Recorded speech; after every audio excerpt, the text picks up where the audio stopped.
ಈಗ ವಿರಾಜಪೇಟೆ ವಿಧಾನಸಭಾ ಕ್ಷೇತ್ರಕ್ಕೆ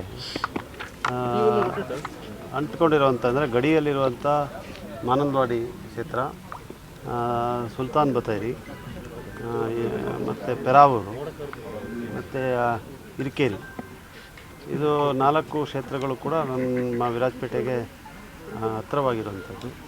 ಇದರಿಂದ ಅದರಲ್ಲಿ 2-3 ಕ್ಷೇತ್ರವನ್ನು ಆಲ್ ಇಂಡಿಯಾ ಕಾಂಗ್ರೆಸ್ ಸಮಿತಿಯವರು ವೀಕ್ಷಕರಾಗಿ ನನಗೆ ಜವಾಬ್ದಾರಿಯನ್ನು ವಹಿಸಿದ್ದಾರೆ.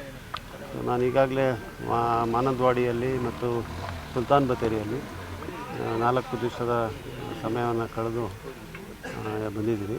ಈಗ ಮತ್ತೆ ನಾಳೆಯಿಂದ ಮತ್ತೊಂದು 2-3 ದಿವಸ ಹೋಗ್ಬಿಟ್ಟು ಬರ್ತೀನಿ. ಅಲ್ಲಿ ಖಂಡಿತವಾಗಿ LDF ಈ ಬಾರಿ ಜಯಬೇರಿ ಆಗ್ತದೆ ಅಂತ ಹೇಳೋದ್ರ ಬಗ್ಗೆ ಸಂಶಯ ಇಲ್ಲ. ಮಾನಂದವಾಡಿ ಕೂಡ ನಾವು ಕಳೆದ 2 ಬಾರಿ ಸೋತಿದ್ವಿ, ಆದರೆ ಈ ಬಾರಿ ಅಲ್ಲಿ ಗೆಲುವು ಸಾಧಿಸ್ತೀವಿ. ಅಲ್ಲಿ ಒಬ್ಬರು ಸ್ಥಳೀಯ ಸಚಿವರೇ ಇದ್ದಾರೆ, ಆದರೂ ಕೂಡ ಈ ಬಾರಿ ಬದಲಾವಣೆ ಆಗಬೇಕು ಅಂತ ಹೇಳುವಂಥದ್ದು ಕೇರಳ ಜನರ ಮನಸ್ಸಿನಲ್ಲಿದೆ ಖಂಡಿತವಾಗಿ. ಮತ್ತು ಸಾಧಾರಣವಾಗಿ ಕೇರಳದಲ್ಲಿ ಒಂದು ಸರ್ಕಾರ ಬಂದ ನಂತರ ಮತ್ತೊಂದು ಸರ್ಕಾರ ಬದಲಾವಣೆ ಮಾಡ್ಕೊಂಡೇ ಬರ್ತಾರೆ. ಅವರು ಭಾಳ ಪ್ರಬುದ್ಧವಾದಂಥ ಮತದಾರರು.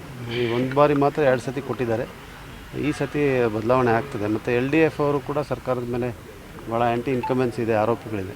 ಸೊ ಅದರಿಂದ UDF ಗೆಲುವು ಸಾಧಿಸ್ತಾರೆ.